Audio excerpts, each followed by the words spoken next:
La parole est maintenant à Monsieur Ariel Veil, maire de Paris-Centre. Madame la maire, mes chers collègues, 50 millions de visiteurs par an, 100 000 chambres d'hôtel, 15 000 restaurants, près de 150 musées. Les chiffres sont impressionnants. Paris, son histoire, ses monuments, ses savoir-faire, sa gastronomie, sa culture, chère Karine Roland, ont toujours attiré les touristes du monde entier. C'est une force et une richesse inouïe. C'est évidemment en cette période également une grande difficulté.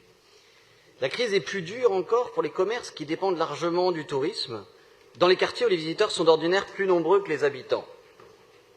Au-delà des bars et des restaurants qui sont fermés depuis des mois, des hôtels qui tournent à 8% de leur capacité, les 8000 commerces de Paris-Centre sont ainsi tout particulièrement touchés et privés d'une part majeure de leur clientèle.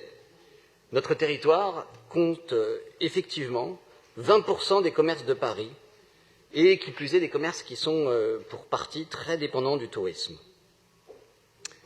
Pour autant, malgré sa dureté, cette crise doit être l'opportunité de questionner notre modèle de développement touristique. Et je voudrais m'inscrire dans la lignée de la réflexion proposée dans leur rapport sur le tourisme à impact positif par Jean-François Martins, précédent adjoint à la maire de Paris en charge du tourisme, et Jean-François Rial, PDG donc de Voyageurs du Monde, et nouveau président de l'Office du tourisme et des congrès de Paris, comme Catherine Dumas, je m'en réjouis. Je salue aussi l'action de Frédéric Coquart, qui s'est engagé dès les premiers mois de son mandat pour accompagner la reprise de l'ensemble de l'écosystème vers un tourisme plus respectueux de la planète, de ses habitants et de la vie locale.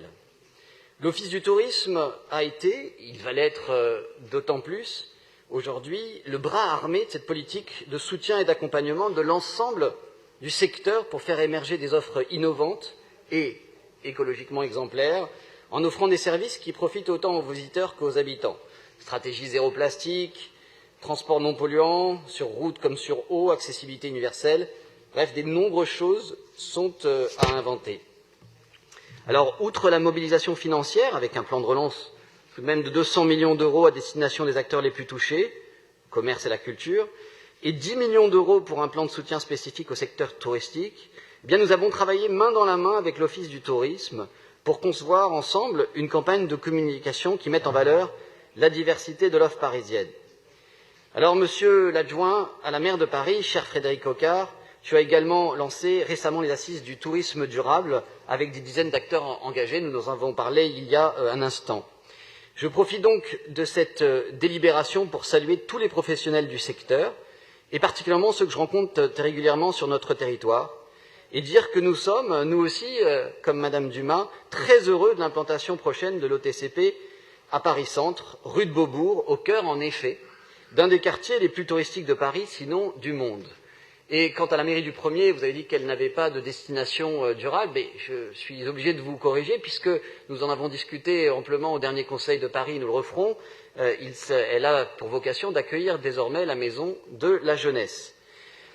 En tout cas, pour ce qui est de l'OTCP, nous avons hâte de pouvoir inaugurer vos nouveaux bureaux ensemble dans quelques mois et de retrouver au plus vite les visages des visiteurs d'ailleurs et aussi de plus près dans les rues de nos quartiers. Je vous remercie. Merci beaucoup, Ariel Veil.